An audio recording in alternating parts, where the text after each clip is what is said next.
Hello friends, Shashi Agrawal economics and law classes के अंदर मैं आप सबका स्वागत करती हूँ।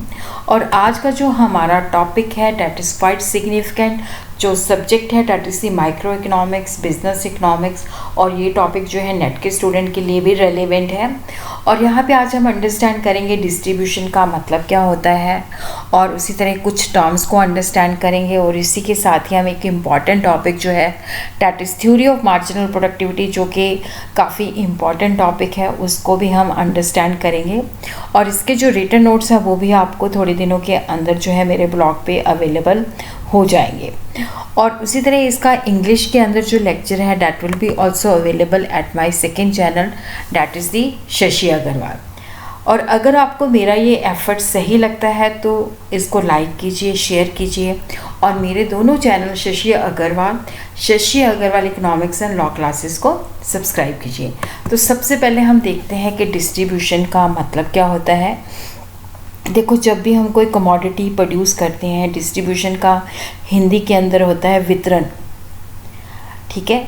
तो जब भी हम कोई चीज़ प्रोड्यूस करते हैं तो उसके अंदर हम जैसे फैक्टर्स यूज़ करते हैं, लैंड, लेबर, कैपिटल और एंटरप्रेन्योर। तो इन फैक्टर की हेल्प की वजह से हम प्रोडक्शन करते हैं, और जो हमें इससे टोटल जो हमें इनकम प्राप्त होती है वो इन फैक्टर्स ऑफ प्रोडक्शन के अंदर डिस्ट्रीब्यूट हो जाती है। जैसे लेबर है तो उसको वेजेस मिल जाता है, कैपिटलिस्ट है तो उसको इंटरेस्ट मिल जाता है। और उसी तरह क्या है कि जो बेसिकली लैंड है उसको रेंट मिल जाता है, और एंटरप्रेन्योर को प्रॉफिट मिल जाता है। और जब भी हम इकोनॉमिक्स के अंदर डिस्ट्रीब्यूशन की बात करते हैं तो इकोनॉमिक एक्टिविटी जिससे हमें जो टोटल प्रोडक्ट मैन्युफैक्चर होता है या टोटल इनकम होती है उसको हम फैक्टर्स ऑफ प्रोडक्शन के अंदर डिस्ट्रीब्यूशन कर सकते हैं। और ये जो डिस्ट्रीब्यूशन होती है दो तरह की होती है। एक पर्सनल डिस्ट्रीब्यूशन होती है, distribution of income among different individual. तो यहाँ पे हम साइज़ की बात करते हैं, सोर्स की बात नहीं करते कि एक बंदे की जो इनकम है वो पर मंथ इतनी है, मान लो 20,000 है, तो ये हो सकता है कि उसको रेंट की वजह से हो या हो सकता है डिविडेंड की वजह से हो। और उसी तरह जो फंक्शनल डिस्ट्रीब्यूशन होती है, यहाँ पे जो डिफरेंट फैक्टर्स ऑफ प्रोडक्शन है जैसे लैंड है, लेबर है, कैपिटल है, एंटरप्रेन्योर है, तो यहाँ पे उनको फंक्शन की वजह से क्या होता है कि इनकम जो है इस तरह से डिस्ट्रीब्यूट की जाती है। लैंड है तो रेंट है, लेबर है तो वेजेस है, कैपिटल है तो इंटरेस्ट है, एंटरप्रेन्योर उद्यमी जो है उसको प्रॉफिट मिलता है।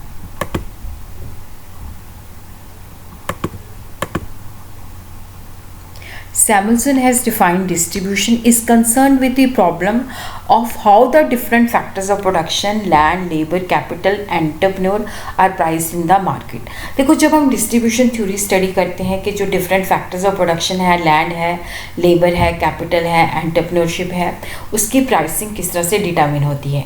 Economics of distribution account for the sharing of wealth produced by community among the factors which have been active in the production. और उसी तरह यहाँ पे हम अंडरस्टैंड करते हैं कि वाई जो बेसिकली है, why do we require a theory of factor pricing. Theory of factor pricing जो है that is concern with the determination of the prices of the services of different factors for their services. देखो, यहाँ पे जैसे हमने land को, क्योंकि इन सबको हमें इकट्ठा ही लेना पड़ेगा, लैंड, लेबर हो गया, कैपिटल हो गया, एंटरप्रेन्योर हो गया। तो लैंड का रेंट किस तरह से डिटर्मिन होता है, लेबर की वेजेस किस तरह से डिटर्मिन होती है, तो definitely that is determine under the theory of factor pricing. तो यहाँ पे दो चीज़ें होती हैं जब भी हम बात करते हैं, जैसे प्राइस एस्पेक्ट है। देखो, जब फर्म है लैंड को रेंट पे करती है, लेबर को वेजेस पे करती है, कैपिटल को इंटरेस्ट पे करती है, एंटरप्रेन्योर को प्रॉफिट करती है, तो ये उसके लिए प्राइस एस्पेक्ट होता है। ये जो उसने हायर किया है ये उसके लिए कॉस्ट होती है, उसको वो पे करती है। इनकम एस्पेक्ट होता है कि जो फैक्टर, जैसे लैंड जो है, लैंड का जो ऑनर है उसको रेंट मिलता है तो डैट इज़ हिज इनकम। और इसी तरह लेबर को जो वेजेस मिलती है डैट इज़ हिज इनकम। और जो जिसने कैपिटल दिया है उसको इंटरेस्ट मिलता है। तो वो फैक्टर की किस एक के लिए इनकम होती है, दूसरे के लिए वो खर्चा होती है। अब क्वेश्चन ये राइज होता है कि वाई डू वी जो है बेसिकली हमें जो फैक्टर जैसे फैक्टर की जो है अलग से हम थ्योरी क्यों जो है इसकी है। देखो इसके पीछे जो रीज़न है कि एक तो इनकी डिमांड के अंदर डिफरेंस होता है, जो प्रोडक्ट या सर्विस होते हैं वो डायरेक्टली हमारी नीड्स को सेटिस्फाई करते हैं तो वो डायरेक्ट डिमांड होती है, लेकिन इनकी जो डिमांड होती है, जो फैक्टर्स ऑफ प्रोडक्शन होते हैं वो ड्राइव डिमांड है। अब देखो अगर ब्रेड की डिमांड इंक्रीज़ हो जाती है तो ब्रेड बनाने वाले कारखाने ज़्यादा लगेंगे, लेबर की डिमांड होगी, तो इनकी ड्राइव डिमांड है कि अगर ब्रेड की डिमांड बढ़ेगी तो ब्रेड के कारखाने बढ़ेंगे तो फैक्टर्स ऑफ प्रोडक्शन की डिमांड बढ़ेगी। तो demand for factors of production जो होती है ड्राइव डिमांड होती है, जो कि फिनिश गुड्स एंड सर्विसेज से ड्राइव होती है। और उसी तरह क्या होता है कि ज्वाइंट डिमांड है। देखो जो जैसे ए और बी जो है क्लोज सब्स्टिट्यूट है, अगर मैंने ए को ले लिया तो बी एलिमिनेट हो जाएगा, क्योंकि उस वक्त क्लोज सब्स्टिट्यूट है तो दोनों में से एक लेना है। पर यहाँ पे जब when we talk about the factors of production तो ये ज्वाइंटली है कि इनको मतलब ये नहीं कि मैं लैंड ले लूँ तो लेबर भी तो चाहिए उसको प्रोड्यूस करने के लिए, कैपिटल भी चाहिए, उद्यमी भी चाहिए जो रिस्क लेता है। तो definitely all the factors of production जो होते हैं उनकी जो प्रोडक्शन होती है उनकी ज्वाइंट एफर्ट और कोऑर्डिनेशन की वजह से होती है।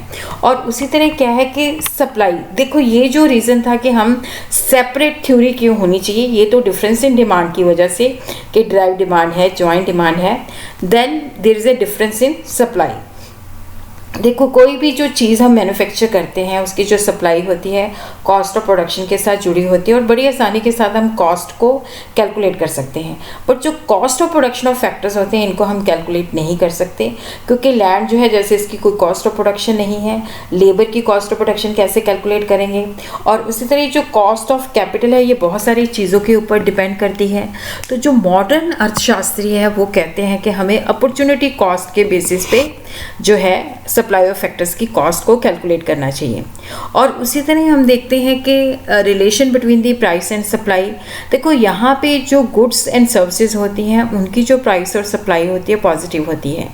बट यहाँ पे जब हम फैक्टर्स की बात करते हैं तो यहाँ पे कोई डेफिनेट रिलेशन नहीं होता, क्योंकि देखो अगर रेंट बढ़ जाता है तो वहाँ पे सप्लाई ऑफ लैंड तो फिक्स्ड है, उसको हम इंक्रीज़ नहीं कर सकते। और उसी तरह जो सप्लाई कर्व होता है लेबर का वो भी बैकवर्ड स्लोपिंग होता है। जब लेबर को ज़्यादा पैसे मिलने लग जाते हैं तो वो काम करने की बजाय रेस्ट करना पसंद करता है। तो यहाँ पे प्राइस और सप्लाई का जो रिलेशन है वो भी हम जो है, क्योंकि फैक्टर्स के अंदर जो है जैसे गुड्स एंड सर्विसेज के अंदर पॉजिटिव होता है वैसे हम इसके अंदर आसानी के साथ जो है मेयर नहीं कर सकते। ये थे बेसिक कंसेप्ट जो कि रिलेटेड थे डिस्ट्रीब्यूशन के साथ। Now we will come to the topic which is very important, marginal productivity theory of distribution, जो कि बहुत ही इंपॉर्टेंट एक क्वेश्चन है। और अब हम स्टडी करेंगे कि marginal productivity theory of distribution जो है that is given by T.H. Von Thunen इन 1086, further elaborated by Karl Menzer and both Beveridge, Walras, Wicksteed, Edgeworth and Clark। Basically जो marginal productivity theory of distribution है इसको Clark की theory कहा जाता है। फैक्टर्स जो होते हैं वो इस वजह से डिमांड, देखो जो भी फैक्टर्स होते हैं जैसे लैंड है, लेबर है, कैपिटल है, एंटरप्रेन्योर है, हम उनको इस वजह से डिमांड करते हैं कि they have the capacity to produce goods and services, और जिसको हम प्रोडक्टिविटी कहते हैं। और ये जो प्रोडक्टिविटी होती है यहाँ पे जो capability to produce goods and services है तो उसको हम मार्जिनल प्रोडक्टिविटी कहते हैं। उस मार्जिनल प्रोडक्टिविटी जानने के लिए ये होता है कि जैसे मान लो एक लेबर है वो 6 चीज़ें बना रही है, एक और लेबर हमने रखा तो टोटल प्रोडक्शन हो गया 11। तो इसका मतलब है कि एक और लेबर जो हमने रखा है उसकी जो एडिशनल प्रोडक्टिविटी है, जो मार्जिनल प्रोडक्टिविटी है दैट इज़ 11 - 6 = 5। जैसे वो पहले 6 यूनिट मैन्युफैक्चर कर रहा था, सेकेंड यूनिट हमने लेबर का रखा तो टोटल प्रोडक्शन हो गई 11। तो सेकेंड यूनिट की जो मार्जिनल प्रोडक्टिविटी है 11 - 6। तो उनकी, क्योंकि देखो यहाँ पे जो फैक्टर्स होते हैं उनकी जो डिमांड होती है वो उनकी मार्जिनल प्रोडक्टिविटी के बेसिस पे होती है।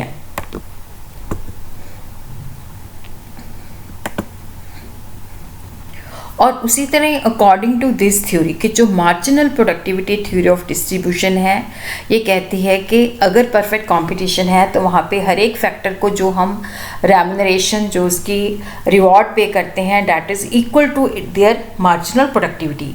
और मार्जिनल प्रोडक्टिविटी क्या है? एडिशन। जैसे मैंने आपको बताया कि एक एक्स्ट्रा यूनिट, एक लेबर को हमने रखा तो उसके अंदर जो टोटल प्रोडक्शन के अंदर जो इंक्रीज़ होता है, जैसे पहली लेबर थी तो वो 6 यूनिट मैन्युफैक्चर करती थी, सेकेंड यूनिट रखा तो टोटल प्रोडक्शन हो गया 11 यूनिट। तो सेकेंड यूनिट की जो प्रोडक्टिविटी है, मार्जिनल प्रोडक्टिविटी है, दैट इज़ 5। और उसी तरह देखो जो फर्म है वो वहाँ तक जो है फैक्टर्स को हायर करती है जहाँ पे उसकी मार्जिनल प्रोडक्टिविटी और मार्जिनल कॉस्ट जो है इक्वलाइज हो जाती है। So what are the definition of the marginal productivity? According to marginal productivity theory, under perfect competition, each factor of the production gets a remuneration equal to its marginal productivity. कि उसको जो मेहनताना मिलता है, जो उसको रिवॉर्ड मिलता है, that is equal to marginal productivity. Marginal productivity theory contains an equilibrium. Each productive agent will be rewarded in accordance with it's marginal productivity. कि जो परफेक्ट कंपटीशन है वहाँ पे इसको जो रिवॉर्ड है वो मिलता है equal to marginal productivity. Under static condition every factor including entrepreneur would get a remuneration equal to marginal productivity. देखो तीनों डेफिनेशन के अंदर क्या है कि एक ही चीज़ है कि जो रिवॉर्ड है that is equal to marginal productivity. अब हम देखते हैं कि what are the conditions, what are the assumptions कि जब हम मार्जिनल प्रोडक्टिविटी थ्योरी जो कि कहती है कि मार्जिनल प्रोडक्टिविटी के इक्वल उसको जो फैक्टर है उसको मेहनताना मिलता है, तो ये कौन सी अजम्पशन और कंडीशन के ऊपर जो है बेस्ड है। तो यहाँ पे हम जो है देखते हैं कि व्हाट आर दी कंडीशंस। एक तो क्या है कि यहाँ पे हम इसकी जो अजम्पशन है, फर्स्ट है perfect competition in the product market. देखो यहाँ पे जहाँ पे गुड्स जो है सेल की जाती हैं प्रोडक्ट मार्केट के अंदर क्या है कि वहाँ पे परफेक्ट कंपटीशन है। और इसी तरह क्या है कि फैक्टर मार्केट के अंदर भी क्या है कि वहाँ पे जो परफेक्ट कंपटीशन है कि जो इंडस्ट्री जो है फैक्टर की प्राइस जो है डिटर्मिन करती है और उस गिवन प्राइस के ऊपर जो फर्म है वो फैक्टर्स को हायर करती है। और यहाँ पे जो फैक्टर्स हैं, जैसे मैंने एक लेबर रखा, दूसरा लेबर रखा, वो सारे होमोजीनियस होते हैं, एक दूसरे के परफेक्ट सब्स्टिट्यूट होते हैं। और उसी तरह क्या है कि यहाँ पे जो डिफरेंट फैक्टर्स होते हैं उनको हम एक दूसरे की जगह पे सब्स्टिट्यूट कर सकते हैं। जैसे कैपिटल को हम लेबर की जगह पे सब्स्टिट्यूट कर सकते हैं। और जो फैक्टर्स ऑफ प्रोडक्शन होते हैं परफेक्टली मोबाइल होते हैं, जिसको हम दूसरी जैसे डिफरेंट ऑक्यूपेशन के अंदर जा सकते हैं। और जो डिफरेंट फैक्टर्स ऑफ प्रोडक्शन होते हैं उनको छोटी छोटी मात्रा के अंदर ले सकते हैं। और हर एक प्रोड्यूसर का यहाँ पे जो ऑब्जेक्टिव होता है that is to maximize the profit. और यहाँ पे हम ये भी अजम्पशन लेके चलते हैं कि यहाँ पे फुल एम्प्लॉयमेंट है। और यहाँ पे जो वेरिएबल इनपुट कोएफिशिएंट होता है कि फैक्टर्स ऑफ प्रोडक्शन जो है उसको हम डिफरेंट प्रोपोर्शन के अंदर यूज़ कर सकते हैं। हम ऐसा भी कर सकते हैं जैसे हमने लैंड को कांस्टेंट कर लिया 1:1 लेबर, 1:2, 1:3, इस तरह से भी कर सकते हैं। और यहाँ पे हम ये भी मान के चलते हैं कि जो टेक्नोलॉजी है वो कांस्टेंट रहती है। और उसी तरह हम देखते हैं कि व्हाट इज़, अब हम मार्जिनल प्रोडक्टिविटी थ्योरी को अंडरस्टैंड करने से पहले we will understand some terms which are related to marginal physical productivity. और उसी तरह मार्जिनल फिजिकल प्रोडक्टिविटी जो है that is expressed in terms of quantity. Marginal physical productivity may be defined as the addition to total production resulting from the employment of one more unit of a factors of production. तो यहाँ पे जो physical productivity है, जैसे नाम से indicate हो रहा है कि यहाँ पे हम क्वांटिटी के अंदर उसको मेयर करते हैं। जब हमें एक एक्स्ट्रा फैक्टर ऑफ प्रोडक्शन, एक extra unit of factor of production को हायर करते हैं तो उससे जो एडिशन होता है that is called marginal physical productivity. कि जैसे एक लेबर है तो वो 6 मीटर क्लॉथ को प्रोड्यूस करती है, सेकेंड लेबर रखा जाता है तो टोटल प्रोडक्शन इज 11 मीटर्स। तो मार्जिनल प्रोडक्टिविटी जो है 11 - 6 इज इक्वल टू 5। यहाँ पे हम देखते हैं कि n यूनिट की टोटल फिजिकल प्रोडक्टिविटी क्या है और n-1 की टोटल फिजिकल प्रोडक्टिविटी उसमें से माइनस कर देते हैं तो we have marginal physical productivity. तो ये यूनिट्स के अंदर होता है। और उसी तरह देखो यहाँ पे हम देखते हैं कि वैल्यू ऑफ मार्जिनल प्रोडक्टिविटी, जिसको हम VMP भी कहते हैं, परफेक्ट कंपटीशन के अंदर क्या होता है कि देखो AR जो है average revenue, that is the price per unit, marginal revenue that is दी, यहाँ पे जो AR होता है MR होता है वो बराबर होता है। तो यहाँ पे वैल्यू ऑफ मार्जिनल प्रोडक्टिविटी जो है, मार्जिनल फिजिकल प्रोडक्टिविटी को जब हम प्राइस से मल्टीप्लाई कर देते हैं तो वो वैल्यू ऑफ मार्जिनल प्रोडक्टिविटी आ जाती है, मार्जिनल प्रोडक्टिविटी इनटू AR। तो यहाँ पे हमें मार्जिनल फिजिकल प्रोडक्टिविटी दे रखी है और उसको हमने AR जो है उससे मल्टीप्लाई कर दिया। AR जो पर यूनिट है 5 है, तो 5 से हमने मल्टीप्लाई कर दिया, तो वो हमारे पास वैल्यू ऑफ मार्जिनल प्रोडक्टिविटी आ जाती है 5 × 4, 5 × 3, 5 × 2, 5 × 1। तो यहाँ पे जो वैल्यू ऑफ मार्जिनल प्रोडक्टिविटी है, यहाँ पे हम उसको AR जो यूनिट्स हैं उसको हम जब AR के साथ मल्टीप्लाई करते हैं तो V है VMP। और उसी तरह हम देखते हैं कि यहाँ पे मार्जिनल रेवेन्यू प्रोडक्टिविटी, देखो ये परफेक्ट कंपटीशन के अंदर आपने हमेशा याद रखना है कि यहाँ पे AR जो होता है MR के बराबर होता है।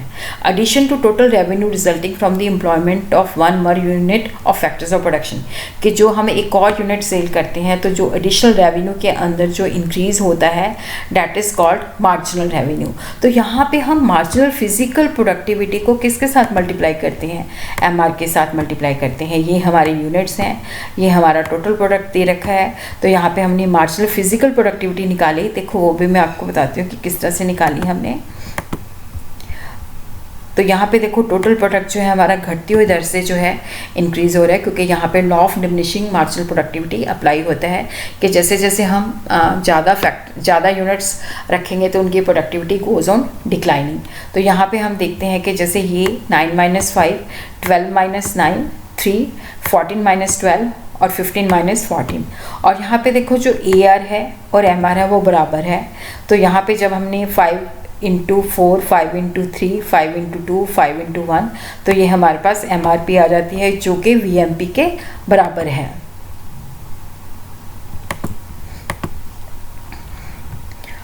और यहाँ पे जब हम मार्जिनल प्रोडक्टिविटी थ्योरी को स्टडी करते हैं तो यहाँ पे हम 2 वे से स्टडी करते हैं।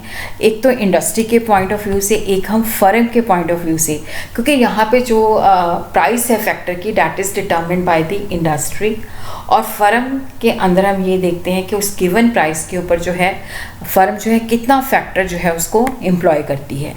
तो यहाँ पे सबसे पहले हम देखते हैं industries demand curve for a factor. Industry जो है उसके अंदर बहुत सारी फर्म्स होती हैं, तो यहाँ पे जो डिमांड कर्व है वो हमारी जो फैक्टर्स की जो भी इंडस्ट्री के अंदर फर्म्स होती हैं उस फैक्टर की टोटल डिमांड कितनी है उसके बेसिस पे हम ड्रॉ कर सकते हैं। मार्जिनल रेवेन्यू प्रोडक्टिविटी कर्व जो होता है वो फर्म का जो है फैक्टर का जो है वो बेसिकली जो है डिमांड कर्व होता है जो कि ऊपर से नीचे की तरफ आता है। फर्म का डिमांड कर्व जो होता है MRP होता है जो कि स्लोप डाउनवर्ड है, जहाँ पे law of diminishing return apply होता है। और जो फर्म जो है प्रॉफिट मैक्सिमाइज करना चाहती है तो डेफिनेटली वो उसको वहाँ तक करती है जहाँ पे उसके एडिशनल कॉस्ट जो है एडिशनल रेवेन्यू जो है एडिशनल कॉस्ट के बराबर हो जाता है।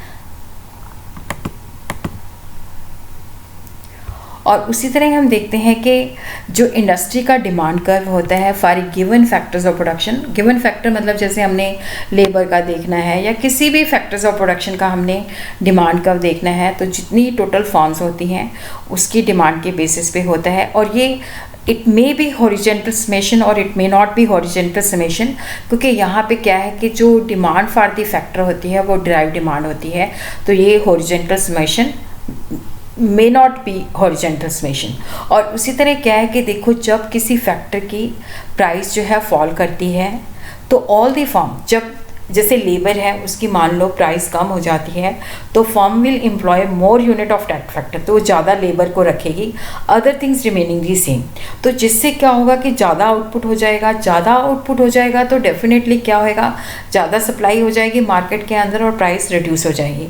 और यहाँ पे क्या हो जाएगा कि हमारा जो MRP कर्व है वो लेफ़्ट की तरफ शिफ्ट हो जाएगा, और जिससे क्या है कि जो मार्जिनल प्रोडक्टिविटी है क्योंकि लेबर की वो रिड्यूस हो जाएगी।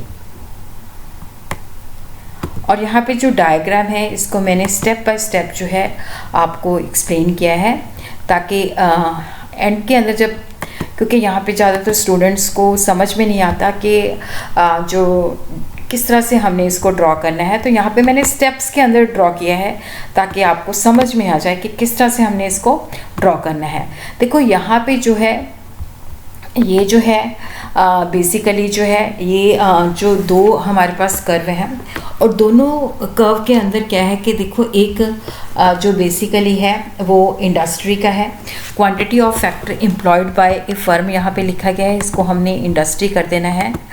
यहाँ पे ये इंडस्ट्री है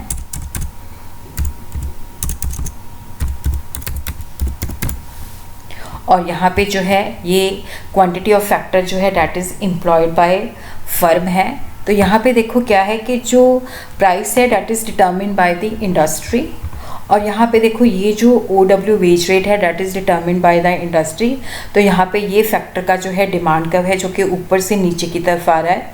तो यहाँ पे हम देखते हैं कि इतनी क्वांटिटी ऑफ फैक्टर जो है रखा गया है और उसी तरह यहाँ पे जो है ये Q है और जो इंडस्ट्री है यहाँ पे ये डिमांड फॉर लेबर है इंडस्ट्री का जो है, इसके ऊपर जो है Q1 क्वांटिटी ऑफ फैक्टर जो है पूरी इंडस्ट्री ने एम्प्लॉय की हुई है। तो फर्स्ट डिमांड कर्व जो है डैट इज़ DD और प्राइस जो है OW है that is determine by the industry on the basis of demand and supply. और इंडस्ट्री की जो डिमांड है वो DD है और यहाँ पे DL है सॉरी, और यहाँ पे देखो जो फैक्टर्स रखा गया है वो OQ1 है। तो अब हम देखते हैं दूसरा स्टेप। देखो यहाँ पे मैंने स्टेप बाय स्टेप करके ताकि आपको एग्जैक्टली जो कर्व है ड्रॉ कैसे करना है। अब देखो यहाँ पे क्या है कि अब जो हमारी वेजेस हैं, देखो यहाँ पे मैं आपको बताती हूँ ये है, इसकी लेबलिंग करनी बहुत ही ज़रूरी है। ये जो वेज रेट है, ठीक है, ये जो वेज रेट है, तो यहाँ पे हमारी ये डिमांड है। अब क्या होता है कि हमारी वेज रेट जो है ये कम हो जाती है, ठीक है। तो यहाँ पे भी मैं डिमांड का इस तरह से ड्रॉ कर देती हूँ। ये हमारी वेजेस जो है कम हो जाती है और उस वेज रेट, ये वाला वेज रेट जो है इसके ऊपर जो है, अब देखो जो हमारी क्योंकि वेजेस कम हुई हैं तो हमने लेबर को जो है ज़्यादा रख लिया है। तो यहाँ पे ये A बिंदु था, ठीक है।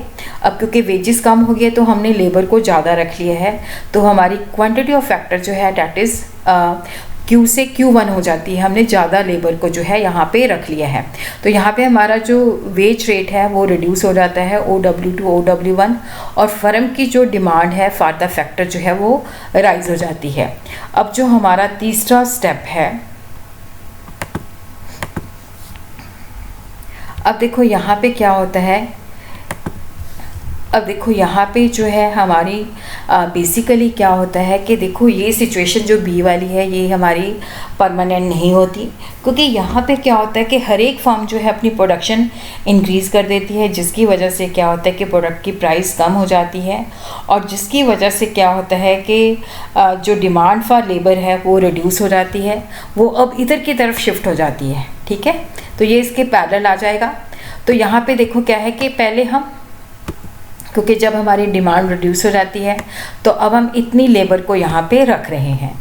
All firm will increase their production and price will fall और MRP कर्व जो है वो लेफ़्ट की तरफ शिफ्ट हो जाएगा और आउटपुट जो है हमारा जो है पहले Q1 था वो Q2 हो जाएगा। अब देखो हमारा जो फाइनल डायग्राम हमने बनाना है वो आपके लिए बहुत ईजी हो जाएगा। अब देखो यहाँ पे बेसिकली जो है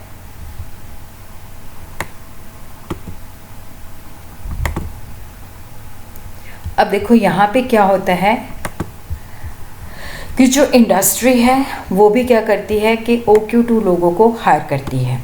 अब देखो यहाँ पे जो हम इस बिंदु पे पहुँचे हैं और ये वाला जो बिंदु है यहाँ पे इस तरह से हम डिमांड फॉर फैक्टर जो है इसके बेसिस पे ड्रॉ कर सकते हैं।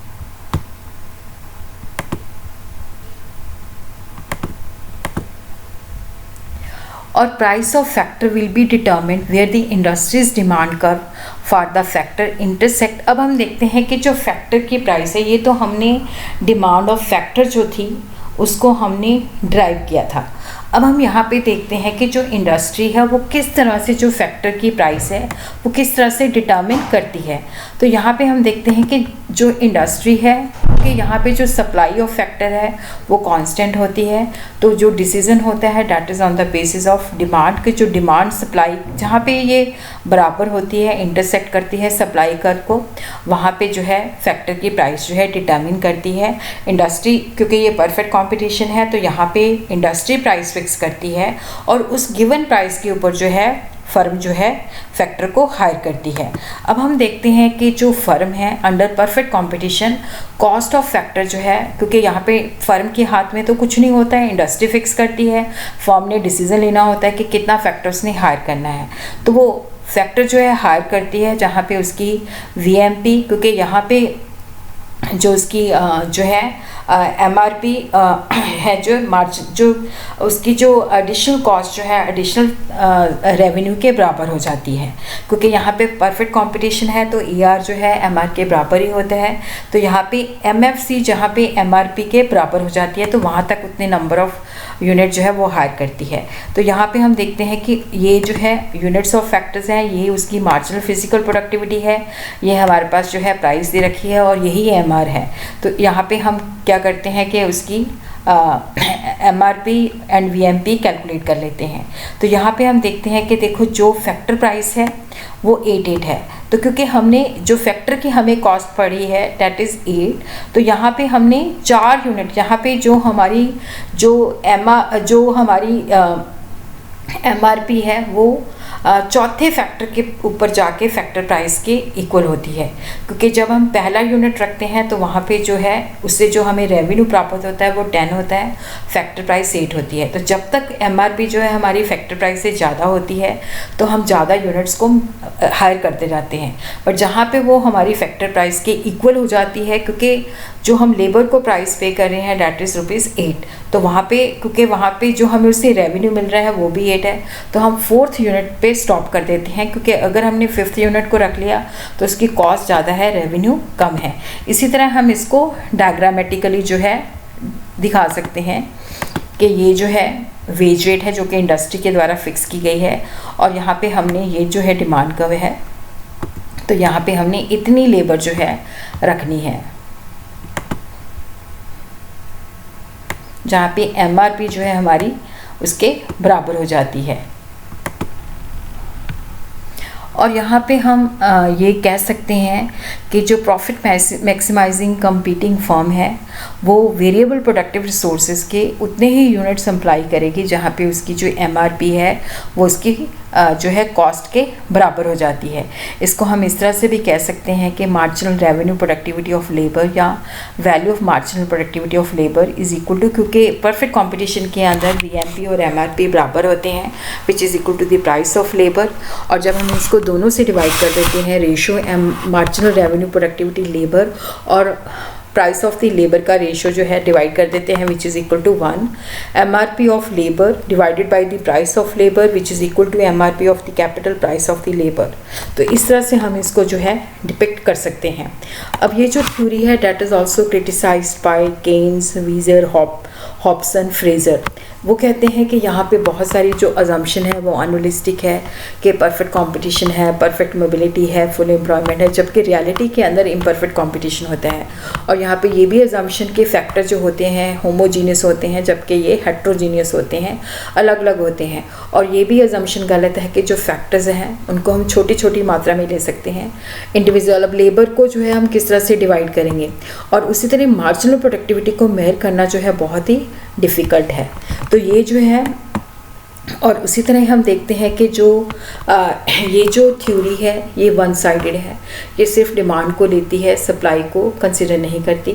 और क्लार्क ने ये अज्यूम किया है कि लॉन्ग टर्म जो है स्टेशनरी है, सारी चीज़ें कांस्टेंट होती हैं, उनके अंदर चेंजेस नहीं आती, बट रियलिटी के अंदर what we face that is dynamic condition.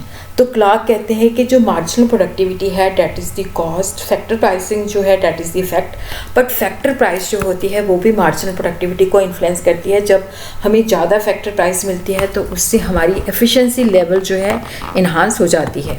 तो वहाँ पे जो है बेसिकली जो फैक्टर प्राइसिंग है वो कॉज बन जाती है और मार्जिनल प्रोडक्टिविटी जो है वो इफेक्ट बन जाती है।